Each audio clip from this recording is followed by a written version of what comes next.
Good afternoon, everybody. Welcome to the Dad Bod Transformation Podcast. I'm your host and resident nutritionist, John Kovaleski. And today I'm here with one of my other resident coach friends. It is Matt Griffiths from across the pond. So Matt, we're going to pretty much let you take over things. But the first question that I have for you is basically, I just want you to tell us a little about yourself. Well, thank you for having me first and foremost. And it's always a pleasure to be a resident coach on the Dad Bod Transformation Group, because it's a fantastic community of support. So my sort of coaching journey started over 20 years ago. I actually became a physical training instructor in the British Army. I was training the elite infantry for combat training and combat fitness. And it moved forward from there, and I got involved in several other sports myself, involved in boxing. I was playing judo, and when I left, I became a professional rugby player. Wow. So I've always been a very, very active person. And I really saw that opportunity out there to sort of transfer my knowledge and my skill set to help other people. Because people naturally were coming to me anyway, because I'm a pretty big guy. People were always coming up to me, asking me for tips, asking me for advice. How do I do this? How do I do that? How do I do the other? And then I was thinking, well, hang on a sec, I do know all this information. So I started applying it a bit more. Once I started doing that, then my personal nature is I'm a bit of a nerd and a bit of a scientist. So I was already studying physics, and I changed my major at the time from physics to biomechanics. And so I basically studied human engineering, how the human body works. And since then, I've moved on to do other qualifications, a degree in dietetics. I've moved on to do strength and conditioning qualifications. And I'm always seeking new information. Always seeking new information. Absolutely. And that's me. I mean, I don't see this. I mean, I'm in my 50s, but I don't see this educational journey ever ending. The more I learn, the more I want to learn. You know, it's kind of crazy. 100%. I think the real key that anybody out there that thinks this, anybody that thinks they knows it all, doesn't know anything. Nope. You know, the only thing I'm certain of is that I do not know everything. That Right. really is the only thing I'm certain of. Yep. It's amazing. You know, it's like people get a few notions in their head and they just think that now they're the expert and they know everything. And you've been around for 20 years. As far as the coaching aspect of it, I've just started to get into it recently, but I know doggone good and well that no matter what I've been able to do with my own body and my own journey, there's no way that I know everything. So, absolutely. And I think it's great as well, because on this group, the coaches all talk to each other. Yes. And we can all share information with each other. And then that gives the group the best possible output. But it could be that a particular client isn't the best fit for me and might be the best fit for yourself or for Phil or for Chris, etc. Right. And so they've got all these different options to work from. And that's why it's such a great community. Yeah, I agree 100%. Okay, so, I mean, you touched on it a little bit there when you were talking in the beginning, but what was the actual thing that inspired you to become a coach? I mean, outside of just people coming up and asking you for tips. Well, mine's a bit of a two-step journey, because my initial coaching life, as I mentioned, I was working with the elite infantry. Now, there's a very big difference between military fitness and civilian fitness. Oh, yeah. And the main difference is they have to do it. They have no choice. Right. So the sort of whole motivation factor was very, very different for me.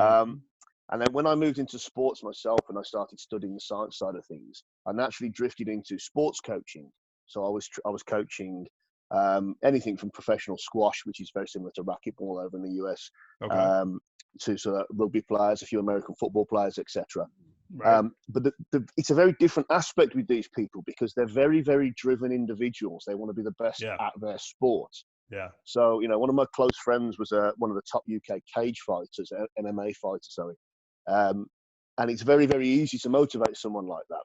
Mm-hmm. It wasn't until I had my own epiphany and my own problems in my own life. Right. I had a very, very nasty breakup with a partner, and it resulted in me having to battle to see my daughter for 6 months. Oh, yeah. I was denied contact, missed her first ever day at school, etc.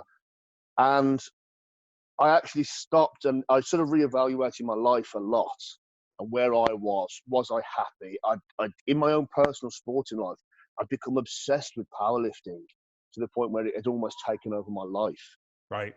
So I started reevaluating things. I thought, how do I be the best for my family? I was very aware that I've just got access again to my child. Yeah. How do I be the best for her? Mm-hmm. And it was only until I started looking at that I realized to be the best for her, I had to be the best version of myself.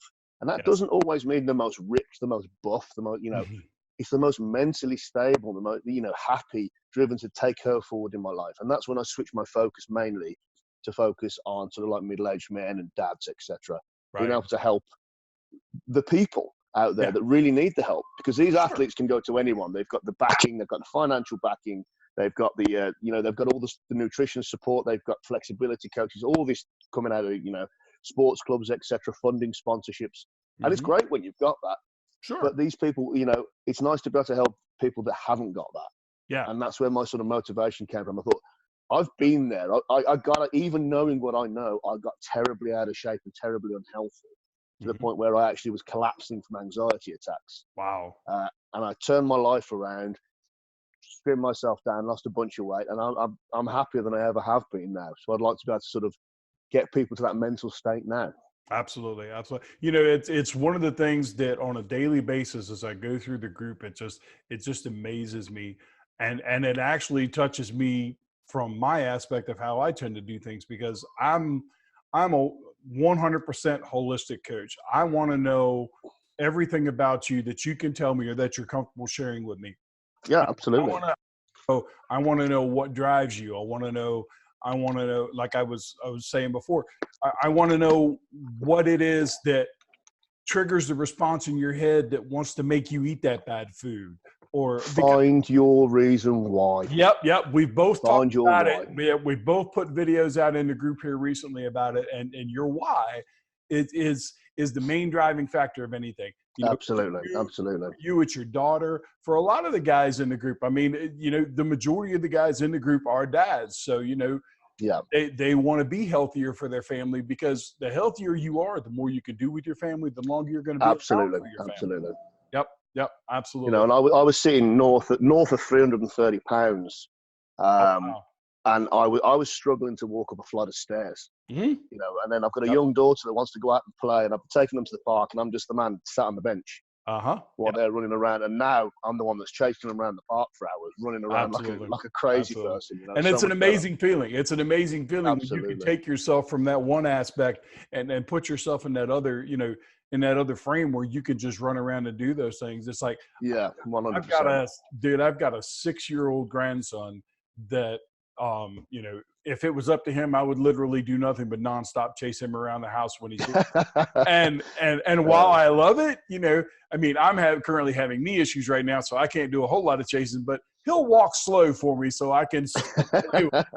But the fact of the matter is, just to tease a little bit. Yeah, absolutely. But even at that, if knee problems aside, if I still weighed 400 pounds like I did before, I wouldn't be able to keep up with him. There's no way. Absolutely. So it's and we both know you're carrying that sort of extra, especially with men. You're carrying the extra abdominal weight. Yep, absolutely. This is a precursor for heart disease. And at the end of the day, being there for your children is one thing, but the reality is, if you're sort of getting into that sort of shape, regardless of chasing them around, you're not going to actually be there, or you're at risk for not actually being there, because your life might be at stake. Absolutely. And it is on a regular basis. Okay. So describe for us, I mean, I know you have you were big into powerlifting and still are, from what I gather. But what is your training philosophy as a whole? My training philosophy, to put it very, very simply, is everything is dictated by the mind. Okay. Whatever the mind is going to do. I've used a phrase to people so often in my own coaching, and this goes back to athletes as well. If you think you can or you think you cannot, you are right. And it all goes back to this mindset. If you're not in the right frame of mind to do something, whether it be your diet, whether it be studying your nutrition, whether it be learning new movements, etc., if you're not in the frame of mind and you're naturally resistant to it, you will not take it on board. And this filters through to everything you're doing, because you tend to find people will have a certain style. Some people will prefer a type of nutrition to others, you know, a style of diet. Right. And the reason it works for them is not necessarily because of the biochemistry of the diet, but because they actually believe in that diet, so they'll fully apply themselves to it. Yep. Whereas other diets, they may not believe in so much, despite, you know, we know most of them work in one way or the other. Right. So they won't actually apply themselves to that. And that's very true with exercise. So Mm-hmm. the way I try and do things is seamlessly integrate things into their life, change the habits, change the habits in the mind, so that it almost it's not unnoticeable, but as close to as I can get it to be. Right. So people start doing things. They can enjoy themselves. They can still go out and have a beer with their buddies. They can still have, you know, a date night with their partner, etc. They can still have an ice cream with their child. Yeah. Oh, yeah. But at the same time, you know, life is very important. So I want them to be able to live their life on the journey. Yep. Granted, it's not for some people. Some people like to go all or nothing. That's for them, you know, and we can train that side of things. As I mentioned, I've trained athletes before, and that's the way they are. Yes. But for general people, you want something that's sustainable. That's my real trick with things. I work to make it sustainable and achievable long term. It's not a short term fix. It's a long term fix. Good. And that's important, because if it's not long term, if you're not actually if you're not actually creating a sustainable lifestyle change, you're doing nothing but putting a Band-Aid on a boo-boo, you know, for all intents and purposes. 100%. 100%. Yeah. Yep. I mean, it's one of those situations, and it's why people fail, because, you know, they always say changing your mindset is far better than willpower, because willpower has a shelf life. It has an expiry date. It drains your energy. And while it's great to have that steadfast resolve, say perhaps during the last set of an exercise, the last few miles of a race, etc., whatever it is, after that, you know, you think, if that was a little bit further or a little bit heavier, I probably would have given up. But that's the same with every aspect of fitness. There is a point that you can't go past. So it's changing your mindset to accept sometimes that failure is acceptable. And you learn from it and you move forward. And that's how you develop yourself in the fitness industry. Sometimes you go, I did it recently. Yesterday I went to squat. Nothing major on the bar. It's about 550 pounds or something, which for me isn't a great deal. And I remember standing there at the bar, and I always have my hands on the bar and my head on the bar, and I'm sort of muttering to myself as I go. And I wasn't even thinking about the squat. I was thinking about something else. And then I just went, forget it, walk away. Walk away from this, because my head's not in the game. And I went back and I did it today instead, because it was, you know, maybe it broke the schedule, but I did the right thing. Yeah. I'm that way too. I mean, like when I work out right now, I'm typically only hitting the gym about 3 days a week, because of the restrictions that I have with my knee and whatnot. But it's like, even at that, if I get up, you know, because I typically get up and spend a little bit of time on the computer, you know, working on videos, this, that, and the other. And depending on what's going on, if my mind isn't in it, you know, I'm not going to do anything but waste my time getting dressed and going to the gym. Absolutely. So, you know, it's just, you just beg off and you go another day. Don't let it go. Don't say, well, you know, I'll do it next week. But, you know, your mind has to be right, because if your mind isn't right, you can actually go in the gym and hurt yourself. Absolutely. 100%. And that's where injuries, you become frustrated that you can't do what you know you should be capable of. And one of the pioneers of this actual movement was a rather famous chap in the fitness industry by the name of Arnold Schwarzenegger. And back in the golden era day, people used to actually send people out looking for him when he hadn't turned up on the gym on a regular day. Because like, what's going on? Arnold's got some secret method. And he was, no, I just couldn't be bothered today. He just felt like he needed rest. So he had a rest. Absolutely. You know, that's straightforward.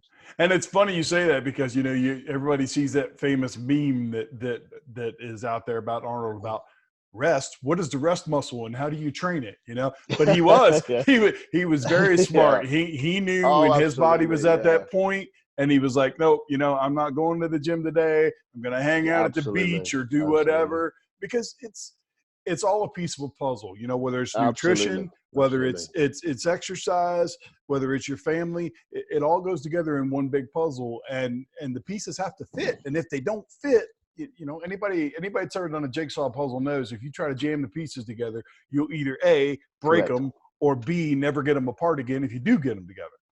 Absolutely. And you're 100% correct with that. Everything has got its little role to play. Some parts for certain people, depending on how they are more important than others. And it's just understanding as a coach what is key for that person. which is why I think most coaches on here would absolutely insist that you had a conversation with them on the phone, via video chat, to discern this. It's not to be intrusive. It's so that we understand your motivations for doing things. Because if we don't understand that, then how can we properly serve you? Right. And see, that's one of the things I like about the spectrum of coaches that we have here in the group, because we do come from quite a diverse, area. Absolutely. I mean, you have your experiences and in your background and whatnot. I have mine. Chris has his. Philip has his. Philip, to me, I mean, I did a podcast with Philip last night, and for a gentleman who doesn't have any certifications yet, I see what he's done in his own life with his own body and his concepts and the way he thinks about, he knows his niche. He knows that he's not a trainer for everybody. So he stays in his wheelhouse and he helps who he can help. And at the end of the day, as coaches, that's what it's all about. We're here to help them. 100%. That is one of the best things. And I think that really differentiates the good coaches from the bad coaches, because there's times when I've been on calls with people where, when you initially start out, some people tend to go on I need to get clients, I need to make a living. But the reality is you can't serve that person. And the person becomes your product at the end of the day. So if you can help people out, you have to be able to know you can help them. And I always say that I need to know I can help you before I even bother making you an offer. Sure. And even then, if I don't think you're ready, I will not make you an offer. Right. It's that straightforward, because you can't, not everybody is in the right frame of mind to be helped. That's true. And that also goes for that person. Some levels of in-depth coaching might not be set for an individual, whereas somebody might want something sort of superficial level, etc. And they're all fine. There's nothing wrong with any of them. Nope. It just depends on the stage that person's in their own mind. Yeah, exactly. There are people that can sit back and they can have that all or nothing mentality, which I personally, when I started my journey, that's the way I had to be. Because I mean, I'm a big fat kid at heart. Trust me. If I just take a year and do whatever I want, I'll be right back up to 400 pounds before you could blink your eyes, But and I know that about myself. So getting started for the first few years, it was all or nothing. I mean, I ate like a bodybuilder. I trained like a bodybuilder, and it allowed me to get to where I was. But then as I started to study, because I actually wanted to do this for a living and help people, is when I started to realize that that's not the only way. There are so many different ways that you can go about helping people, and it's all about what's going to work for them. Absolutely, 100%. I mean, I've had clients that I've worked with where I've had their children have sent me video messages, thank you for turning my dad into a Superman. Absolutely. I've had guys who've come to me and they've been on the phone crying to me, thanking me for saving their marriage because of how depressed they were. Right. It's all about changing that mental state and doing what's right for that individual. Yep. As long as you can keep serving that and you can keep giving them effectively, it's not just what they want, it's what's, it's behind what they want. Because a lot of people justify their own feelings, but it's not always the actual reason for the feeling behind it. There's always something else. People say, I want to get some muscles, I want to look good. It's like, well, why? Yeah. What is it that's bothering you about that? Do you feel insecure? Are you unconfident for some reason? So it's just scratching beneath the surface. And then when you can really fix that, you can really change somebody's life. Absolutely. I was actually listening to a podcast the other day, and the guest speaker was talking about the exact type of situation that you just described. And he said what he does with people, and I guess he's a mentor of like business people and whatnot. But the thing that struck me about what he was saying was, when someone sits there and tells you, well, I can't do this, ask them why 5 times. No matter what they answer, when you ask them, they say, well, I can't squat 400 pounds in the gym. Why? And then they give you an answer. And then, well, why is that?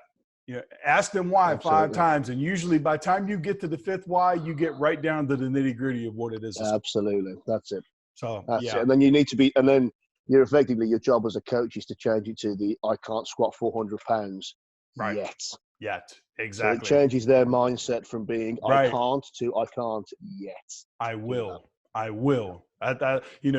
Going from saying you can't to you will is a powerful thing. Without a 100%, doubt. Yeah. Okay. Finally, and a little more on a deeper line of thought, the other question that I have for you is this.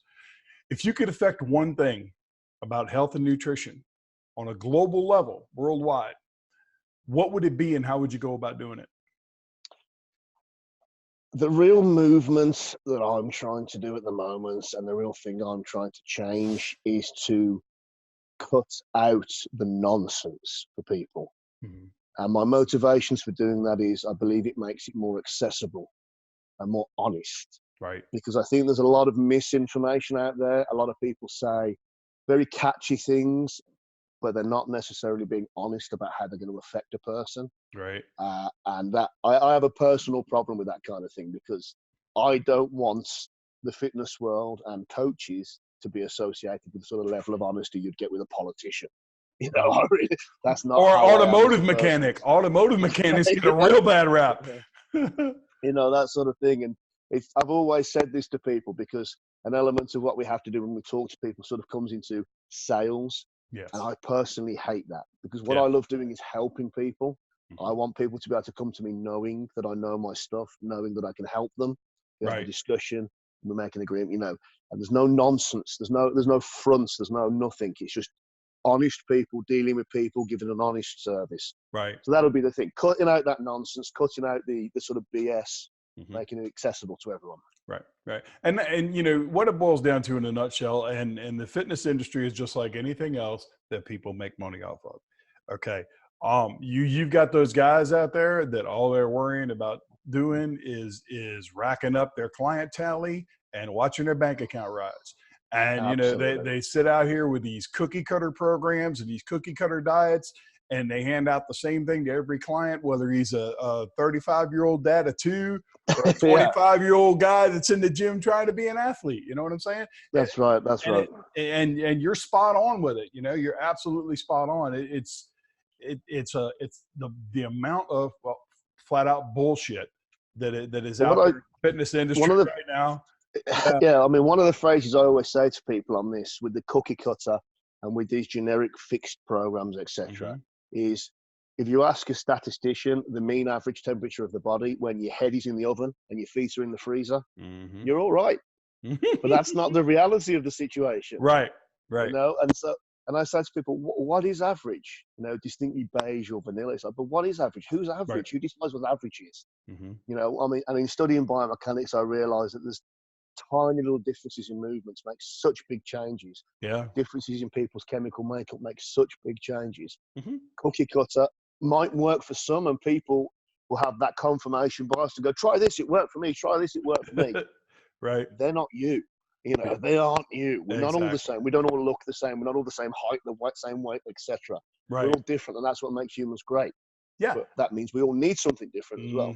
Absolutely. And that's the thing. Now, you know, for you guys that are in the group that are watching this, don't take what Matt and I are saying, you know, the wrong way.